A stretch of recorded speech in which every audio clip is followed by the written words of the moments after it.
la deuxième partie du transport membranaire. Avant de commencer, on va faire un petit rappel. Le transport membranaire se fait selon deux modalités, le transport perméatif et le transport cytotique. La différence entre les deux, c'est que le transport perméatif transporte les molécules de faible poids moléculaire à l'échelle moléculaire et ne déforme pas la membrane plasmique. Donc par rapport au transport cytotique, il est plus simple. Et le transport perméatif, on a deux types, le transport passif et le transport actif.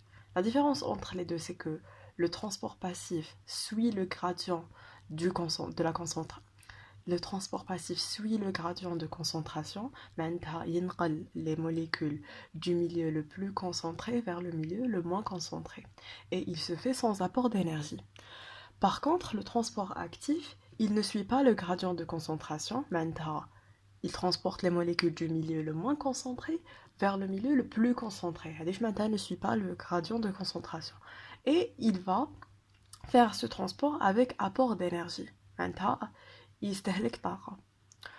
Notre sujet de la vidéo, c'est surtout le transport actif.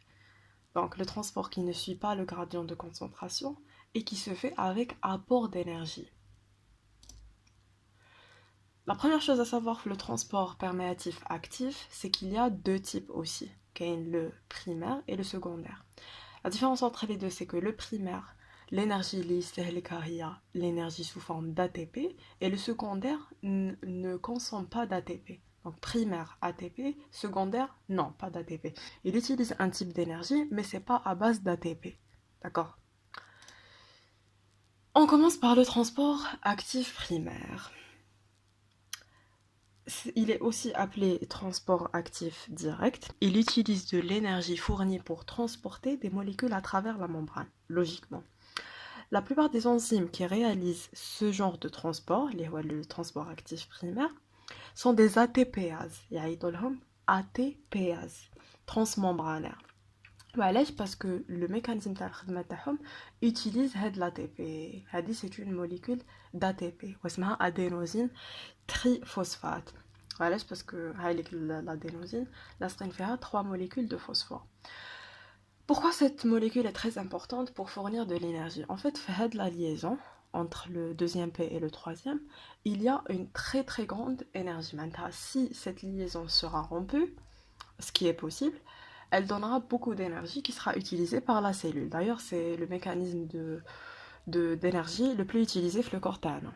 Donc, comme l'ATP, le dernier P qui la liaison, ça va donner beaucoup d'énergie et ça va laisser une ADP, une molécule d'ADP, adénosine diphosphate, avec un phosphore inorganique, donc ADP plus PI.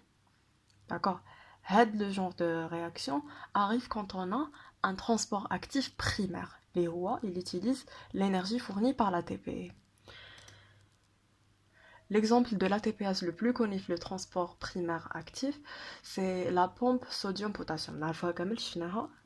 En fait, la structure, il s'agit d'abord d'une tétramère. Voilà, 1, 2, 3, 4 sous-unités, formées de 2 chaînes alpha et 2 bêta. La grosse sous-unité alpha contient la phase intracellulaire, le cytoplasme, un site de fixation pour les ions Na+, et un site d'hydrolyse pour l'ATP. L'hydrolyse de l'ATP va le milieu intracellulaire. Du coup, le côté intracellulaire, le site d'hydrolyse d'ATP et un site de fixation du sodium. La phase extracellulaire, un site de fixation pour les ions K+. Donc, c'est une tétramère, fait 4 sous-unités, 2 alpha et 2 bêta. La partie alpha, le catalyseur de la réaction. Et il faut savoir que le milieu intracellulaire, le site de fixation de l'ATP est le sodium. Et le milieu extracellulaire, le site de fixation est le K+. Regardez.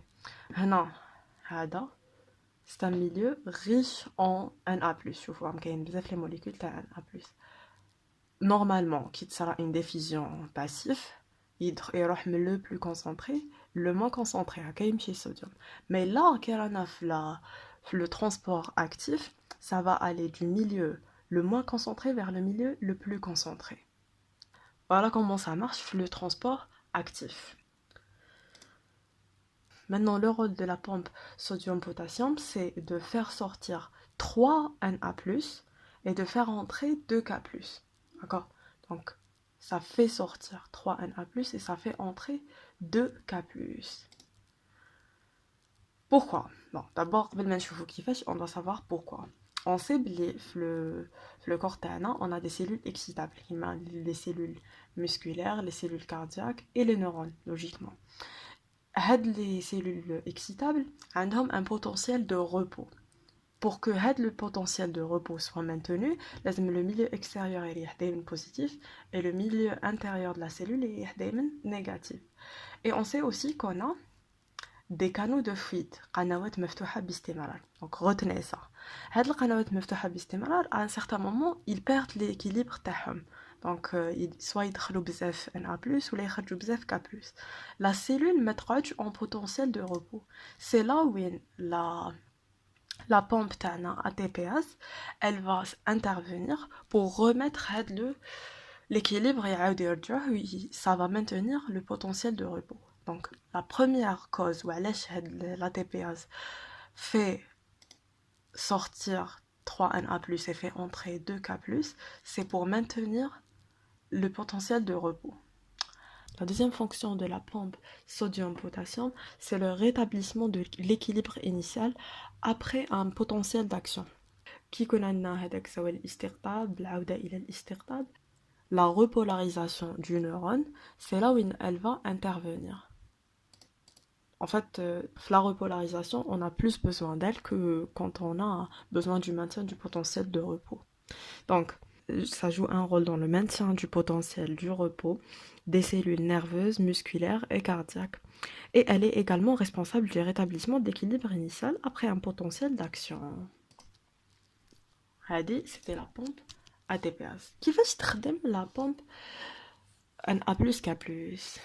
Au début, تكون مفتوحة vers le côté intracellulaire. D'accord, c'est le côté intracellulaire. C'est là où il y a le site de fixation du sodium et aussi c'est le site de l'ATP. Bref. La première chose, il y a 3 molécules d'Na+, et ils vont se fixer dans leur site. C'est là où il dit l'ATP, elle se fixe aussi sur son site, et ça a une hydrolyse. Vous voyez ATP ou ADP plus PI. L'hydrolyse تغلق لنا la molécule, la pompe à sodium-potassium.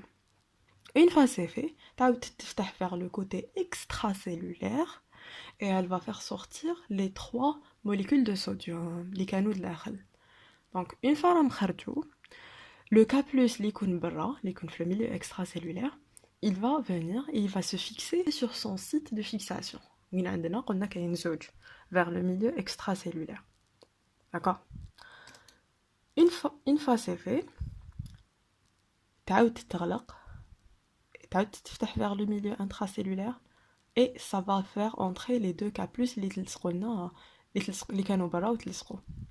Donc la première chose, يروحوا les Na+, hydrolyse de l'ATP, de ADP plus PI, ça fait sortir les Na+, ils يلصقوا les K+, et يدخلوا.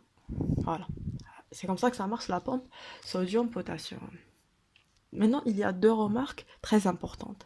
Quelle est la notion de l'allostérie? L'allostérie, c'est quoi? C'est la propriété de changer d'orientation au cours du transport. Maintenant, surtout au début, c'était ouvert vers le milieu intracellulaire. Avec les modifications que c'est arrivé, ولات مفتوحة vers le milieu extracellulaire. C'est ça, c'est ce qu'on appelle la propriété d'allostérie. D'accord? C'est la propriété de changer d'orientation au cours du transport. Voilà, ça a changé d'orientation. Il y a aussi d'autres protéines dont on a parlé, le transport passif. Hadouma, c'est les protéines porteuses, le glucose et les aquaporines. C'est des protéines aussi douées d'allostérie. La deuxième remarque porte sur une autre molécule. La molécule l'oabaïne. C'est une molécule très importante parce que elle entre en compétition avec le potassium pénétrant dans la cellule. Maintenant, qui يكون داخل le potassium, l'ouabaïne va venir et elle va pas le laisser se fixer. تلصق في بلاصتو. Elle est sécrétée par le corps humain, par les glandes surrénales, des glandes صغارتين فوق les reins تاعنا. Et elle est également extraite à partir des coupeaux de bois de Acocanthera wabayo. هذه la plante. Il y a une plante qui peut sécréter هاد الوباين. Si la molécule va se fixer sur le site تاع le K+, ça va bloquer la pompe parce que ما تخليهاش تعاود تدخل, ما تخليهاش دير والو. Une fois c'est pas le K+ اللي يلصق, la pompe va arrêter. Du coup, si on a une perturbation du potentiel de repos, on n'a pas une pompe اللي تقدر ترجعوه. كما هنايا ياك قلنا la pompe maintient le potentiel de repos, là elle va pas le faire. Et si on a un équilibre et si on a un potentiel d'action, il y aura pas une repolarisation où là la repolarisation sera beaucoup plus lente que la normale. Vous voyez l'effet Taha.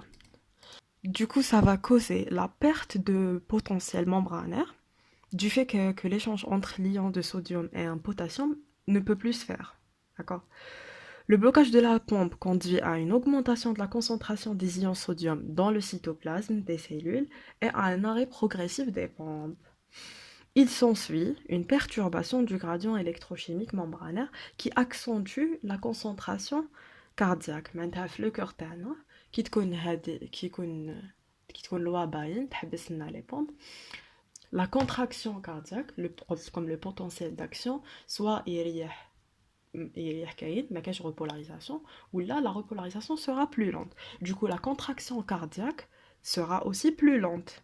À la BH actuellement, on utilise l'ouabaïne ou là des molécules de structure similaire, l'ishbola, dans l'industrie pharmaceutique. يديروها لدواء تاع اللي قلبهم ما يقدرش يتكونتراكتا بزاف. نسحقوا نديرلهم une molécule qui gardera leur cœur en potentiel d'action. Voilà.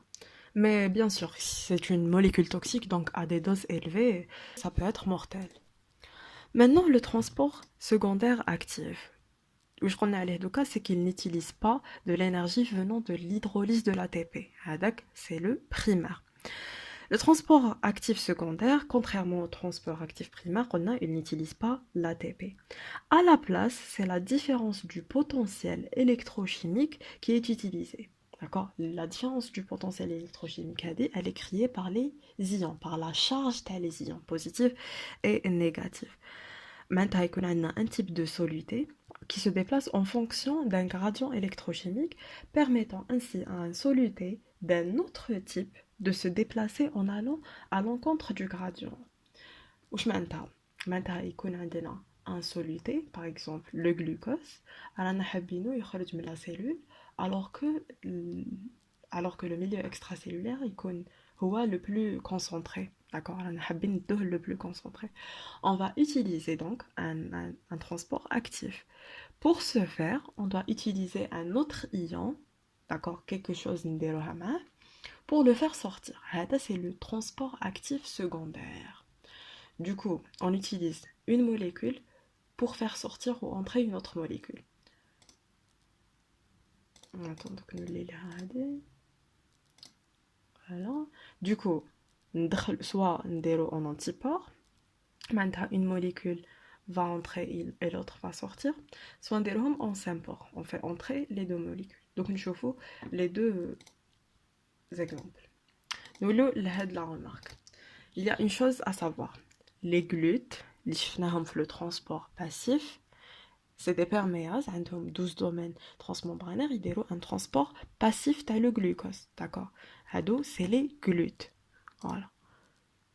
On a le glute 1, les glutes 2, le transport passif, les glutes. Ils ont la molécule de glucose. Passif, le milieu le plus concentré vers le milieu le moins concentré.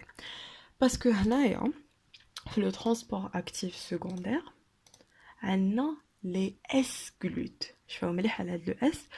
Le S réfère au sodium. Le S-sodium et les glutes. Du coup, les S-glutes, mais ils ont un transport passif, ils ont un transport actif secondaire. Qu'est-ce que ça veut dire? Maintenant, ils vont nous transporter le glucose, mais le milieu, un autre milieu, avec un sympore de sodium. Donc, S-glutes. Du coup, باش يدخلوا لنا le glucose, ils vont utiliser le sodium. Le terme le plus juste, c'est pour co-transporter. D'accord? C'est un co-transport parce qu'ils sont en même temps. Donc, le glucose et le sodium sont co-transportés par la même protéine, les S-glute. Mais ne pénètrent pas simultanément dans la cellule. D'accord? Mais ne pénètrent pas simultanément dans la cellule. En même temps. Les étapes de cotransport sont d'abord l'entrée passive de Na+, dans le sens du gradient. Maintenant, le Na+, il rejoint le milieu le plus concentré vers le milieu le moins concentré. C'est maintenant passif. À travers le S-glute. Il sera la création de le gradient chimique qui déroule le transport actif secondaire. Donc, il y aura création d'un gradient de concentration sodique équivalent d'une forme d'énergie secondaire, donc ATP. C'est là où sera l'entrée active du glucose. Ce sera une attraction par le gradient sodique. D'accord? Donc il trouve le Na+, passivement, et c'est là où il va créer une attraction. L'énergie le transport actif secondaire. D'accord? Une fois l'énergie est créée, ça va attirer le glucose vers l'intérieur de la cellule, même si c'est contre la concentration TAO. Voilà un autre exemple. Les asculutes, les entérocytes, les cellules intestinales. Il faut savoir aussi qu'il y a les glutes 1 et les glutes 2. Très important de savoir que le glute 1, ils ont deux molécules de Na+. D'accord? Ils ont besoin de deux molécules de Na+, pour faire entrer du glucose. Par contre, les glute 2, ils ont une seule molécule. Donc, S-glute 1, deux molécules Na+, et S-glute 2, une seule. Voilà, on a appliqué les entérocytes, et il y a aussi, pour les glutes 2, la cellule rénale. Le deuxième type de cotransport actif secondaire, et ça, en antipore, maintenant, l'entrée d'une molécule provoquera la sortie de l'autre.